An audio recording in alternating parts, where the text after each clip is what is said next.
Hello, everybody, and welcome to In the Doll World. I'm your host, Georgette Taylor, and as always, I'm so excited that you're joining me today, and so excited to bring some amazing new doll creators to our listeners. And today is no exception. Today we have Samantha Ong. She is the founder and CEO of Joeydolls, and I want to welcome her to In the Doll World. Hi, thank you so much for having Thank you so me. much, Samantha, for joining me. I'm so excited to be able to have you share what it is that you do, talk about your dolls, because they are just precious. I absolutely love them. They're just the cutest thing. And so, would you just share with our audience, where you're from and how you decided to come up with this inspirational line of dolls? I think it's beautiful. Yeah, thank you. So we're based in Toronto, and it really all began. I'm actually a wedding photographer.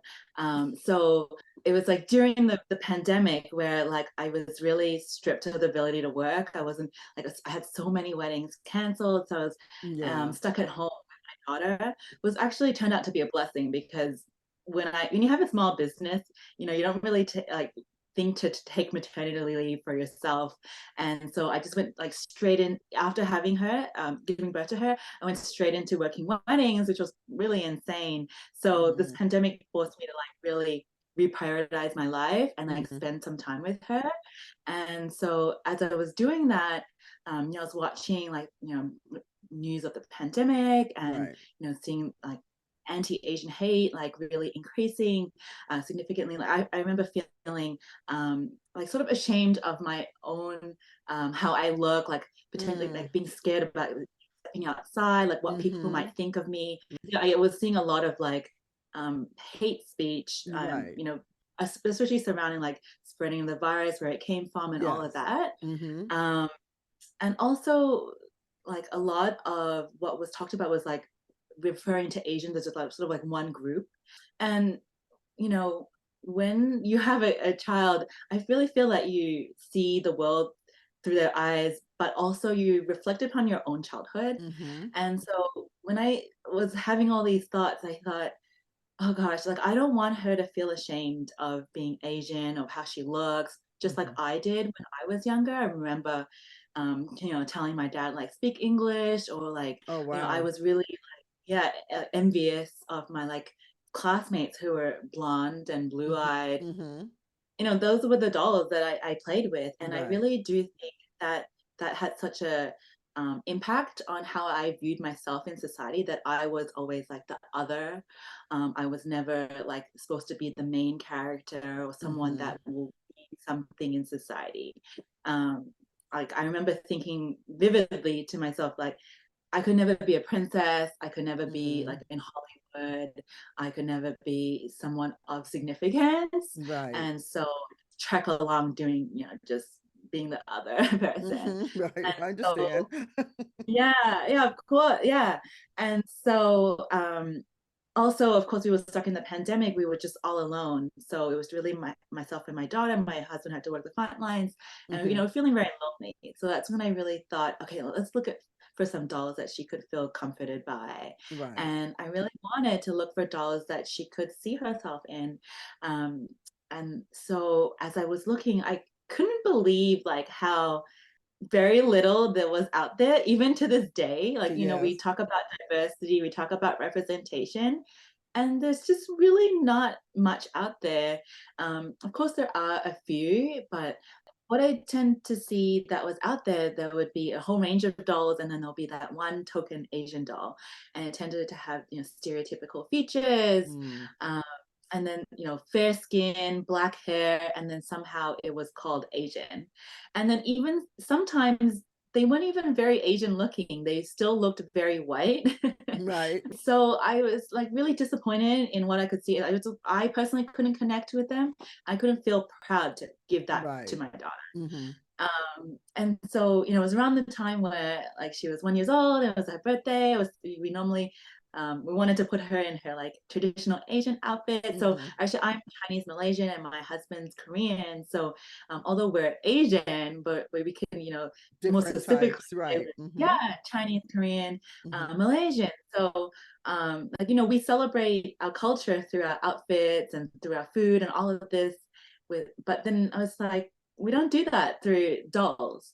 Hmm. And so as I was looking and looking, and I felt so frustrated, like, and my husband was just like, well, if you can't find any, why don't you make one? I was like, oh, easy for you to say. Easier said than Yeah, done, right? exactly. Because I was like, I don't have any experience. I don't have any toy experience. I don't Hmm. have any fashion experience or like sewing experience, like at all. Um, and so, like, there was so much to learn. Yes. But I just really came down to like, okay, if I want to do this for my own daughter, which was my primary goal at the Hmm. time, like, how many other children can I help through these dolls? And so I think that really propelled me in like redefining like my mission with creating the dolls, taking this like ginormous Hmm. hill of learning and workload. Like people think, it must be so fun and easy to make these dolls, but it was a lot of work. And especially because, I try to spend my time with my daughter during the day and I just Hmm. work on these at night. Yeah. So there was so many like late nights and stuff. She was very Yeah. young though, right? When you started, right? Well, so so share some of the challenges that you face in creating, it's not just even a doll, but creating a line of Asian inspired dolls. It was like not knowing how to sew. And so also I wanted to do it locally at first. And so I was trying to find like a doll designer initially, like locally. And Hmm. then, me not being able to work for basically 2 years during the pandemic, I had a very small investment. Like I didn't want to put so much of my own funds into it. So I was trying to do things very Budget like on a budget. conscious, right? But Yeah. exactly, because I didn't have all this money to spend. And so I struggled with that initially. Like Hmm. the cost just went up really Right. high. Also, like finding the right materials. I thought it would be a lot easier to find like various skin tones that I could pick from, like various shades of beige and Hmm. browns and all these like.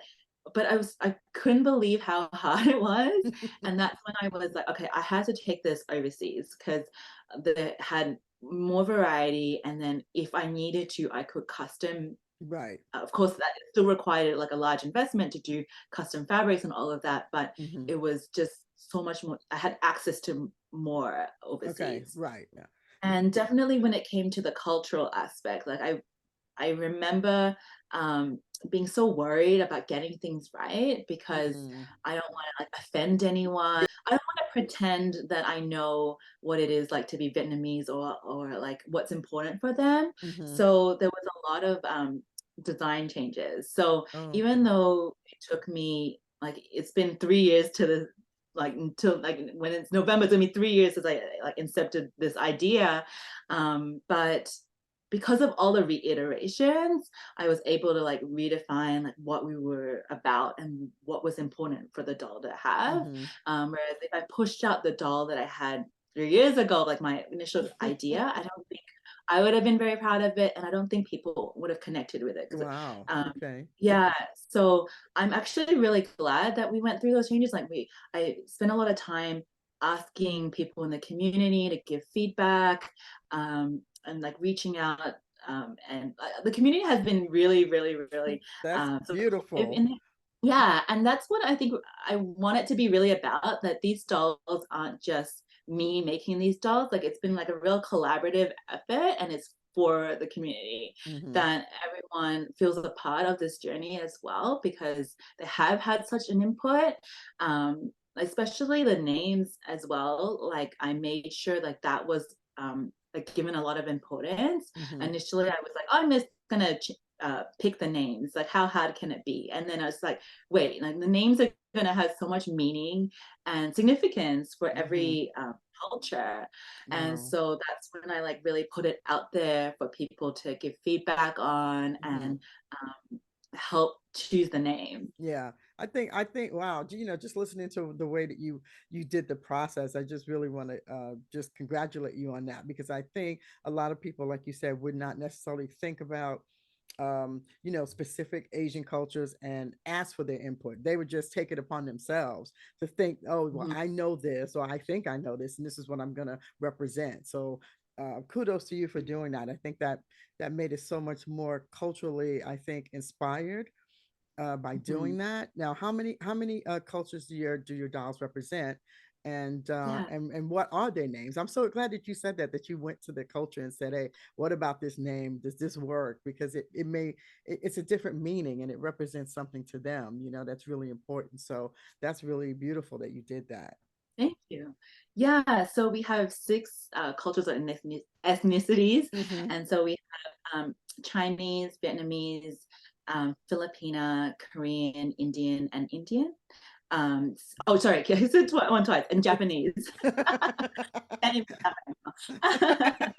um, and so, yeah, so I have six, Mm-hmm. and their names. So we have the Chinese doll is May, and then we have Filipina, her name is Malaya, and then we have the Vietnamese doll, which is Hua, and then the Indian doll is Kamala, and then the Korean doll is Dunbi, and then Japanese doll is Aiko.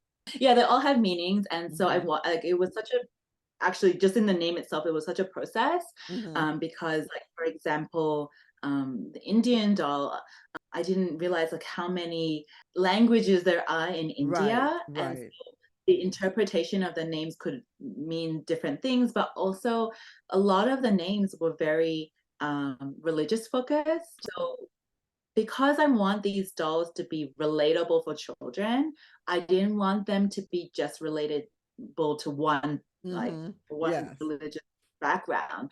So that's where it got really tricky is that I had to make sure that a name could be relatable to different religious backgrounds and languages, and then it still meant something of significance. So it was a real process, like researching each name and then even like vetting them with various people, and of course various people had different opinions and all of that. So, That was interesting work that you had to do. no idea that I would come to this in making a doll, but it means so much to people that of course I had to give that so Yeah. much importance as Yeah, well. Yeah. that's so true. So, like, in what ways Mhm. really do you believe or see the representation of toys and your dolls really contributing to helping, racism and fostering a I guess a sense of self worth and love with Mhm. children, with among themselves? Like, do you believe that those things can happen because of dolls and toys? Yeah, so upon my research, when I was looking up dolls and early development, Hmm. I actually had no idea that babies as young as 10 months can recognize racial differences and that they tend to like side with or bias like with people that look like themselves or their Hmm. parents. So like this is so important for like our world is so diverse to not just see one type of look or like Hmm. race, to be really familiar with many. That's why I wanted so badly to do at least six dolls, and I really hope that I can do more in the future. Hmm. Because Right. at the very beginning, people were like, just start with one doll. Like, you don't have any experience, just start with one doll. And I was like, Hmm. really stubborn about it. I really wanted to do at least six because, like, just seeing the six on its own, you can see already, like, there's so much diversity within the Asian diaspora Yes. that it's so important to be able to recognize that Hmm. and have that education for people because Yes.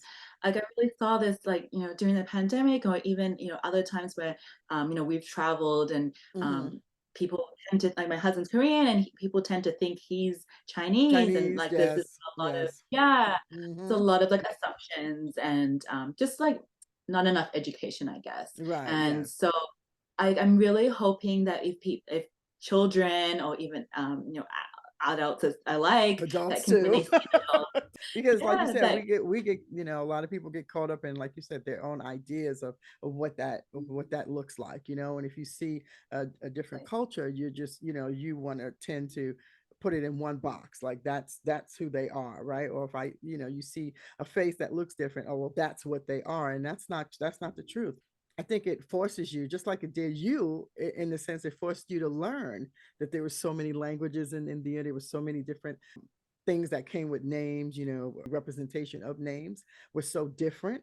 as well. So it doesn't, just because you look one way doesn't necessarily mean that that there's so many facets of that. It's not just how you look, As you know? So yeah. right, of course. Yeah, Hmm. exactly. And so that's why I really hope that these dolls can just be like a starting point for a lot more conversation and education. Hmm. And I do hope that, of course, we want the dolls to be the primary of our like brand, but I really do want to explore like how we can use the dolls for education, Hmm. like maybe like even with each doll, you can scan the QR code on the hang tag and learn more about like why we chose the name, what's the significance about it, what is on their outfit, what are the significance behind that, and I hope that we can expand on that. Hmm. And like we've put out like facts about each country, Hmm. and like I hope that we can continue down this road to provide more resources for parents to be like for tools Yes. promoting diversity. So I really hope that parents or like as I said, adults alike Hmm. that not only choose the adult that maybe is their own heritage, that also they could choose to look at the other dolls for introducing that for their children. Hmm. That's I true. do hope that these dolls could be played with children outside the Asian community, Hmm. um, because we really have to. I really want it to be normalized that Hmm. it's normal to play with an Asian doll or a black doll, even if Right. you're not of that background. Right, right. That's so true. I mean, I think that was one of the things that we thought about when we were doing the big beautiful dolls, was because, me and my friend, were plus size women, and we just felt, looking at the fashion doll world, that there was nothing that represented that. Right. But yet, 40% of women were a certain size, and so we wanted that to be the norm. Like, even, you have all array of these beautiful fashion dolls, and they should range from smaller to bigger, because this is who we are, in this That's so true. world. This is who we are in this world. It took many, many years. That was 1999 and 2000, and that was like unheard of again, and we felt the same way when we walked into the doll aisle. There was nothing there. There wasn't even one doll that said, "Hey, this is who we are."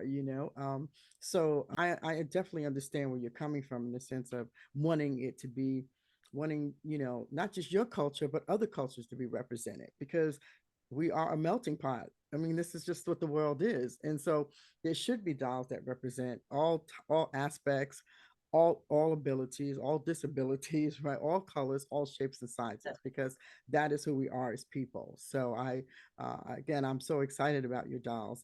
Let me ask you this question though: do you think that dolls would have been kind of created without you having an experience as being a mother?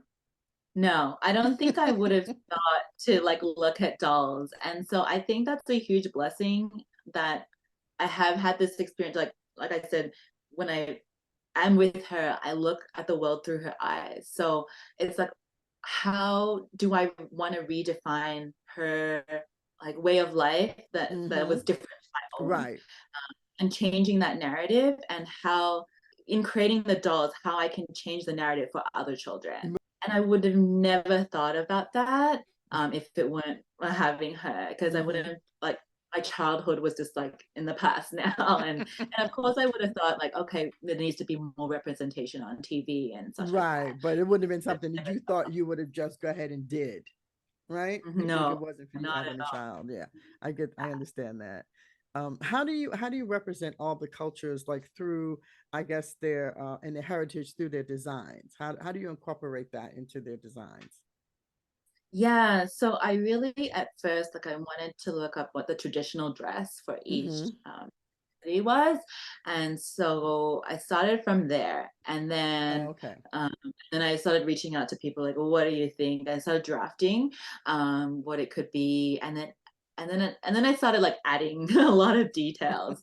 So this is where I think my challenge really was, because um, of course you can make certain things on like a full size outfit, but also making it like cost effective and also really miniature, Mm-hmm. because everything is handmade, that Okay. it was so difficult to do. Like, for example, like people don't realize like the Chinese knots are all handmade. So of course, when you do them on a larger scale, you know you can knot them. But then like these pieces are so tiny, like it's just impossible. But I was so stubborn, like I had like, no, we have to do these, like because I want them to be like really Right. authentic. Hmm. And then we went through so many methods, like, okay, well, do we print them? Do we embroider them? And we Right. there was a long process of figuring out like what would look best and the functionality, making it easy for children to be able to play with and then Mm. understand like the aspects of a traditional dress. And of Hmm. course, like I had to simplify some of them, but also I wanted to make them as authentic as possible. So like even like the Korean headpiece, like initially we had it as just like a little flower, and I was like, oh no, can we make it like a true headpiece, but also without a lot of like we had to simplify it because we didn't want Hmm. all these little pearls because then it Right. would not be safe for children. Right. And then even like the Japanese headpiece usually is quite expensive to make that headpiece just for a regular Hmm. you know For piece to adults. wear. Yeah, Hmm. and so I'm you know making one that's pretty much the same, but it's usually used by glue. So they normally would glue it on, and then that's a traditional way to do it, but we couldn't just glue it on because then it wouldn't be safe for children because they could Right. just Right. come off. Hmm. And then I had to look at, okay, if we sew it, will it still look the same? Will it still be cost effective? All these things. But this is me where I was just like, no, I want, really want to do it this way, but I had to like have some leeway with it. Hmm. Yeah. I understand that because you have to make it sure that it's safe, first of all, for children to Mhm. play with. So, you can't have stuff that they could pick off, that they could take off easily, and then creating something, like you said, a flower that's so delicate and making it small enough, but also making it represent what it's supposed to represent as well. How many iterations did you have for each doll? So when you created a Oh, design, like how many iterations did you have of that one design for each doll? I can't even tell you. I don't even I tried to keep track of like, okay, this is the next version, next version. But because there were so many dolls as well, like so we were doing them all like at the same Oh, time. And then wow. yeah, like I didn't just do okay, Chinese doll and like, okay, let's complete that one. And so actually one of the challenges was finding the right manufacturer Mm-hmm. overseas to be able to Mm-hmm. work with me. Because a lot of the time people would say, oh, I'd be willing to help you do it. And but then we'd hit like a roadblock and then like, okay, we need to find someone else. Right. And then I would go to the next manufacturer and like, okay, I didn't want to keep going with this whole like process, like starting all over again. And Mm-hmm. that's what like also took a lot of the time is that trying to find that right person. And you can kind of think about it like dating that, you know, when you find someone, but it's not quite right, but you're like, let's Yes. just keep going Yeah. because like I'm already invested all this time. Invested, And right, exactly. And you were doing that during COVID. yes, Oh my yeah, gosh. Like how wow. That must have been a yeah. huge challenge. Yeah, I was. And then sometimes I just wish I could just fly over there and just go, I want it exactly like this. And Mm-hmm. so there was a lot of like language barrier, but also um, just like time delay with like having to ship it over and like Mm-hmm. shipping was taking a long time and all of this. So once we did find like the manufacturer that was able to really see our vision through, and then I was like, okay, now we got to get them out as quick as we can, but also I already kind of 98% had the I like the vision of like each Right. doll by that Mm-hmm. point, but it still took a long time to get to that point. Um, yeah, Wow. so at that point it was already I think I was 2 years into it, and so I was Mm-hmm. developing a following online, and a lot of people were just like, "How can we get the doll like right away?" Like they Mm-hmm. just wanted it so badly, but I was just telling people, please be patient because like I wanted it to be perfect and I wanted it to be right. So Right. Yeah. No, I get that. I totally get that. yeah. So how was you were talking about you had already developed a community. So how did that work for you? When you talk about creating designs, having an idea, creating designs, but now you have to market that. Now you have to get it out to the right people. Now you have to get enough people to see it. So how did that process start for you?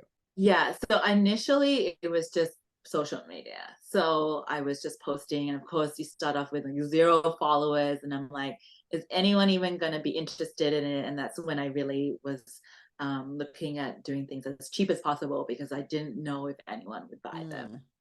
And then as I was like just doing like illustrations, like concepts, Okay. people were interested, but they weren't like so interested because they were still confused about like how would they actually really look. And Right. then when I first put out like the one of the very first prototypes, which looks nowhere to what it looks now, people were like, wow, like, oh my goodness, that's what they look like. They're so cute, this like representative.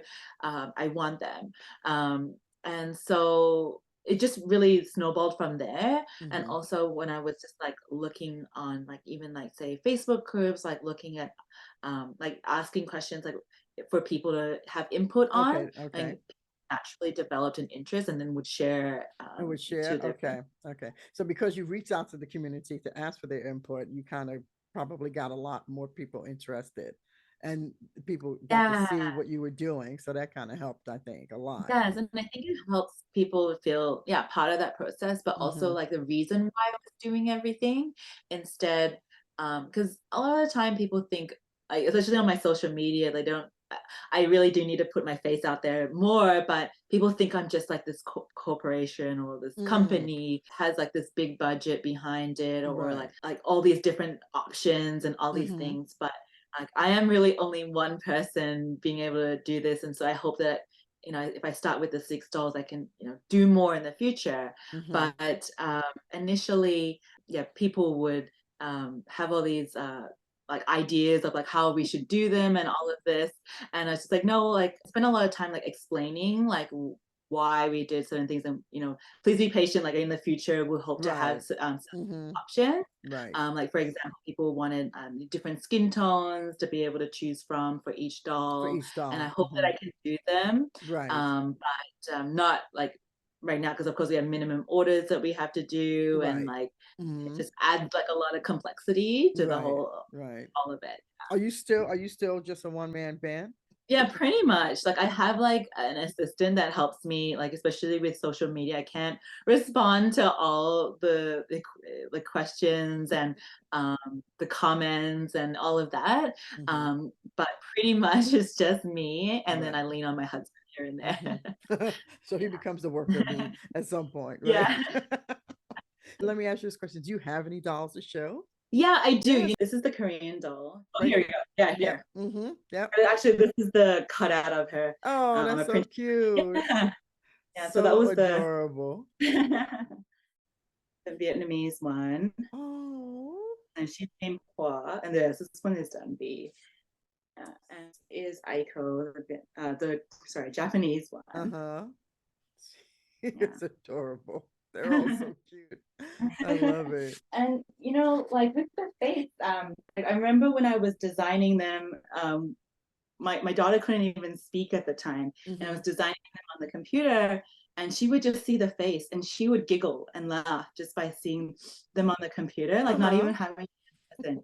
And I thought like that's the reason why I want to make these dolls, is to like really spread joy and happiness for people, Hmm. like to really be like an opposite, like with all the hate that we've seen in the last couple Hmm. of years, Hmm. we just need that in our world to be Yeah. able to spread joy for everyone.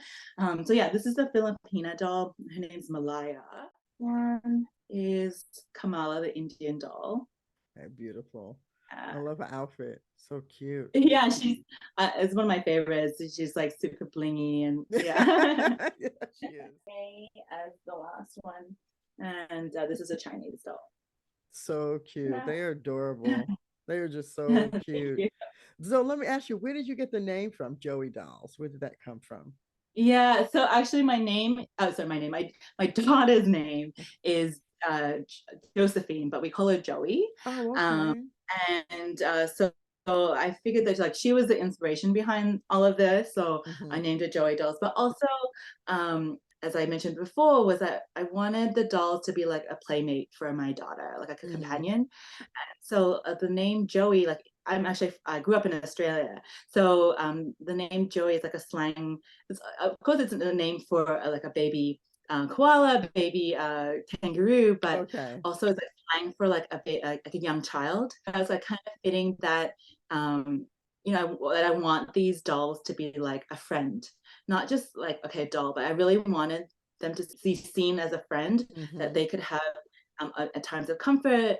My youngest daughter right now, like she just started daycare like 2 days a week, Mm-hmm. and she she has been struggling a little bit because she's not even 2 years old, and Oh, she can't talk, and she's like right. in this new environment. Mm-hmm. But we give her one of the dolls, and like when they send us pictures of her at her daycare, she's always like holding the doll like underneath her arm, and I Oh. just like, oh my goodness, like I was able to give that comfort to her to have something that she's familiar with, that she feels safe with. Mm-hmm. Um, that she can feel loved that way. Yeah, that's so important too.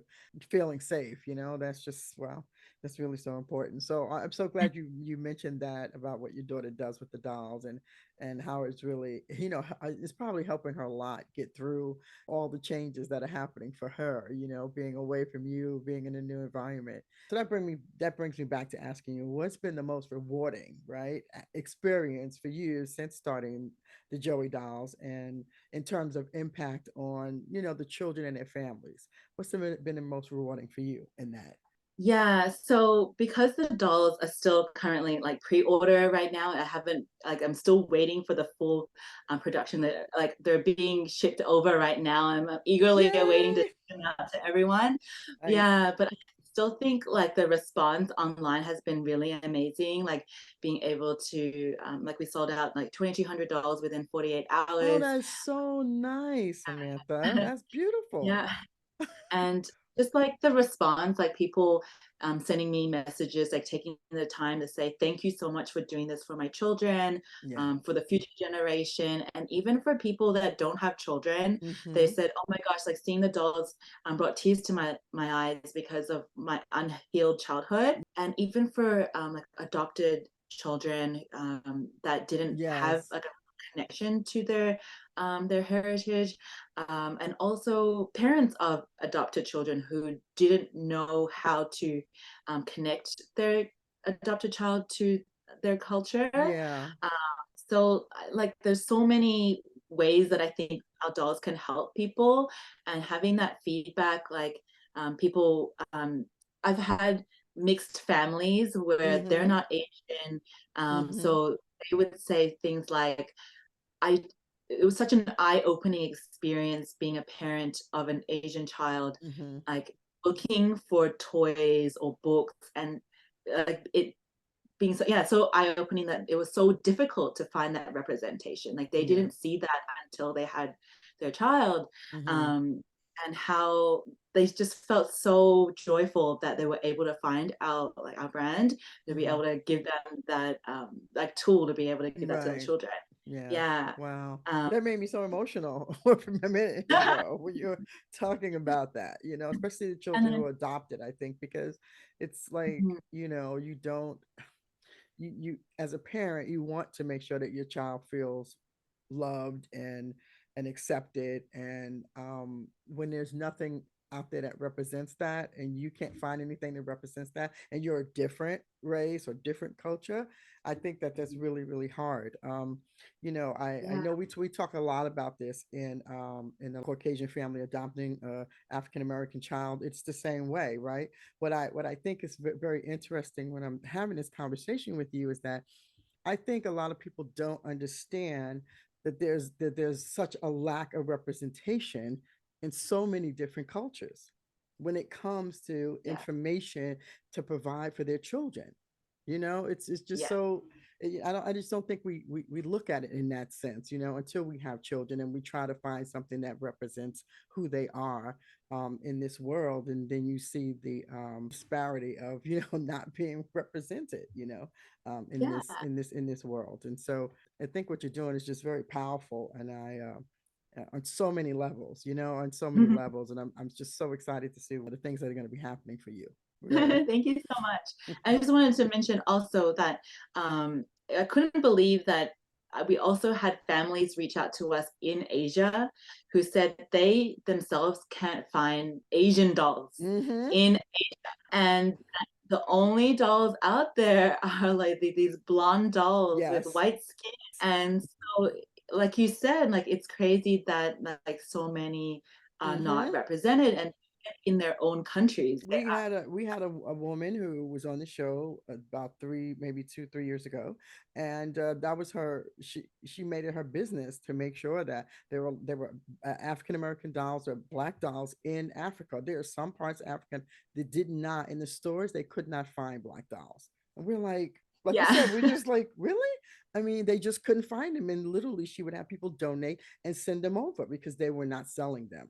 It was just amazing, again, but I just don't think that people understand how important it is to have representation even in a doll. Absolutely. It's very profound.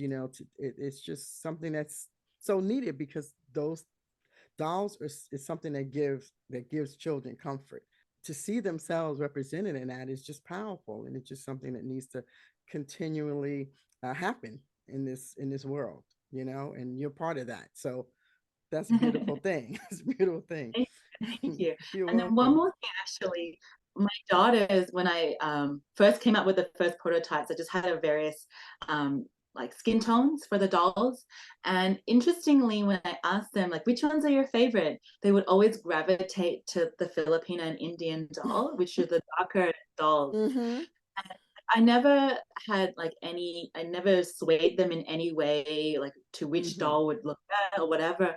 But they would always say, I love these two dolls. And I just thought it was so interesting that they naturally chose those dolls Mm-hmm. at a young age because they were introduced early enough that Yes. they were valued. Valued, Whereas right.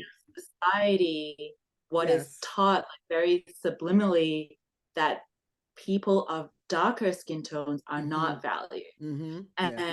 I just think that if we can change this narrative like Mm. earlier, for what it would do for society as a Oh my whole. gosh, yes. Oh, it would just be so powerful, because it would just allow people just to be who they are, and not Exactly. feel bad about the way they look, or where they're from. It would just really be a beautiful thing. It really would be, because and just limit, like you said, just the hatred. And I mean, and that was one of the things that started that for you, was seeing how the Asian culture was being represented and treated, during the COVID times. And I think at this point in day and age in our world, nobody should be treated that way. Don't care what you look like. Right. Like, we're all Exactly. people. So, but thank you Yeah. so much for really pursuing that, because everybody can come up with an idea, but deciding to pursue that is something totally different. And I'm so glad that you persevered and did that. So, um, Oh, thank you thank you for so that. much. I so appreciate it. Thank you. Oh, you're so welcome. So, before we head out, I just wanted to find out from you, how do you see Joeydolls evolving in the future? And like you have new projects. I know you said you wanted to actually incorporate more dolls, but what do you see it becoming in the future for you? So I really do think that I want to put it back into the community, like what they want to see. But what I've like heard and seen from what people have requested so far is that boy dolls are a real are in a huge demand. That Mm, boys don't have this. They need yes. to have that. They deserve to have that like feeling of self love, that they're worthy and Mm-hmm. that they're represented. Just because we have this concept of that girls only play with dolls and boys Mm-hmm. don't. That's not true. I You know think how that, many how many doll designers are men? Oh my gosh, so many. That's totally a yeah, misconception. yeah. So I really hope to be able to do that, and then of course have more ethnicities and cultures Mm-hmm. represented.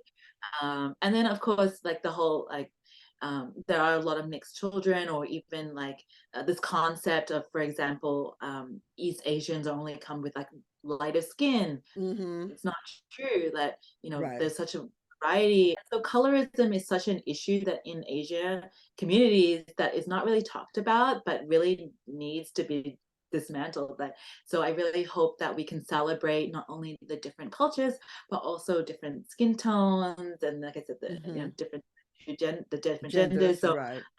yeah, and so there's so much that I could do and I'm excited about. but one step at a time. One step at a time for this one woman band Yeah, here. exactly. So I know you came into this space not knowing how to do any of this. Yeah. And so I want to ask you one more question. So what advice would you give, other inspiring doll makers that have, or entrepreneurs who want to create toys that celebrate diversity and culture, and that's never been an entrepreneur? Like, what advice should you give them? Well, a doll Yes. entrepreneur. Let me say that because you've been an entrepreneur. You're a photographer, so you understand that space. But creating toys and celebrating diversity, being in that space. Yeah, I think really like everything comes down to your why. Like there's so many times that I wanted to give up, but then I was like, okay, I gotta keep going because there's so many people that will be able to be fulfilled through these dolls, and I can bring so much joy to people. And so like if you can really solidify that why, like why you're doing it, and have like really feel connected to that purpose, I think that like everything will flow from there. And of course, like, yes, it takes a lot of work and like perseverance and all of that. But Hmm. if you really understand and believe in your why, then I think that no matter what, like you'll find your way. Yeah, Yeah, yeah. And finding people who will support you too, I think is helpful. exactly. Yes, Groups and you're right. Yes. organizations and things like that, I think are really important because it will also keep reminding you not just of your why, but just keep reminding you that it can be done, Yes. as you see other Yes. people doing that. Wow. So where Exactly. can they find these beautiful Joey dolls at? Yeah, thanks. So you can just jump on joeydolls.com. That's JOEYDOLLS.com. And then you can also find us on Instagram. It's just Joey Dolls, and also Facebook. Same, actually, we're just Joey Dolls everywhere. Well, thank you, Samantha, so much for being a guest on In the Doll Wall. I'm so excited to see your journey, and I hope maybe next year you can come back on the show and talk about where you're at next year, because I'm sure you're gonna have so many more dolls, and you're just gonna be yeah, you're gonna need a staff. That's all I'm gonna say. I hope we get there. But yeah, thank you so much. I would love to come back on, and I so appreciate this opportunity of speaking with you and sharing our journey and what we're about. So I so appreciate it. Oh, you're so welcome. Thank you again so much for being on In the Doll Wall. I know. Okay, Thank you. bye.